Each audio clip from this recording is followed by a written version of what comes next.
Alright, we're back, and today we're going to be going on how to take this outlet and they want to move it up here inside this cabinet. Now they're going to be putting a range hood up here. So what I'm going to do is I'm going to go through step by step what it's going to take to make this happen. So stay tuned. Here we go.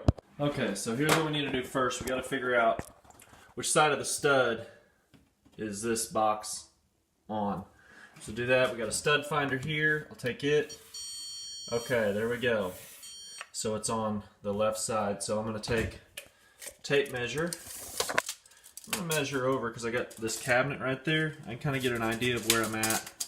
So I want to be about 9 inches, inside of 9 inches from that cabinet, because like that cabinet goes all the way up. So I'm going to go up there and I'm going to measure over 9 inches, and I'm going to mark a hole for my box. Now when I mark my hole for my box, the easiest way to do it, you might think, okay, do it like this. No, turn it around and put the face of it against the wall, because then when you mark it, you can mark it where it needs to be for those tabs.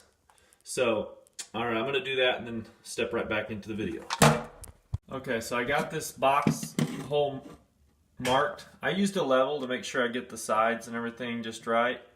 Now, one thing you want to know is you can make this a little bit wider than your box because you got this tab up here, but you can't go too wide because you don't want to exceed that tab or your box will just pull straight through.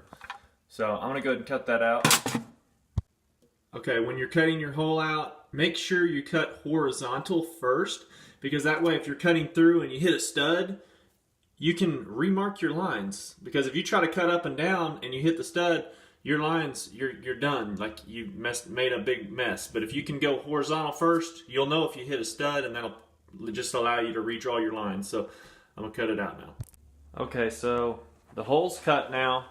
So I'm gonna do, I pulled my outlet out a little bit, and I don't know if you can see very well, but there's a little hole already in the top where they have a wire running down, that silver wire.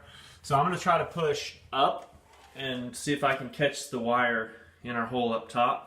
Once we get the wire in, then I can make up the top one first, get it all put in place, and then we'll focus on wiring this, and I'll show you how to do that.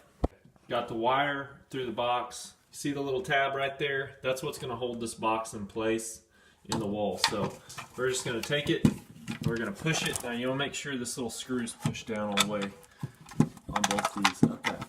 We're going to take it and we're going to push it right in. Okay, so once you get the box in place, you'll set these screws. You don't have to get crazy tightening these things. Once it's snug against the wall, maybe like a quarter turn more, and you're good, because it will pull itself through the wall, and then you'll have a big problem. So I'm going to show you a little trick on cutting this wire fast. This is one. Now this takes skill, because you don't want to, take these pliers and you want to just barely squeeze them enough to kind of crimp the wire, but not cut through it. So I'm going to do that just enough, just a few times. Once you do that, you can grab it and kind of pull on that wire, and look at that. Pull it right off. So that's a little trick of the trade, but you got to be good, because you do not want to cut these wires, because if I cut that wire right there, as this thing gets older and it gets hot, cold, bends, breaks, you're going to have a short right here, and that'll be bad. So if you do that, be careful. Otherwise, the traditional ways work too with a razor blade. So what we're going to do down here is we're going to tie basically all these wires together. I'm going to go color to color. I'm going to wire nut, and then I'm going to bring out a pigtail, and then just have black, white, and then the ground. So I'll make that up and show you in a minute. I'm showing you now, getting all these wires tied together. Notice how I got these wires twisted together. I used the lineman's, these tools right here, to twist these. This is probably the #1 problem when people go back doing remodeling. They don't twist the wires together, they just try to wire nut it, and you have a bad connection, something goes wrong. So if you can do this, twist them together and then put your wire nut on, you're going to save yourself a lot of problems down the road. So there you go. I'm going to put this together and then we'll keep on moving. Okay, so there you have it. Operation add an outlet above the stove complete. So now you've seen it, you can do it yourself. Thanks for watching.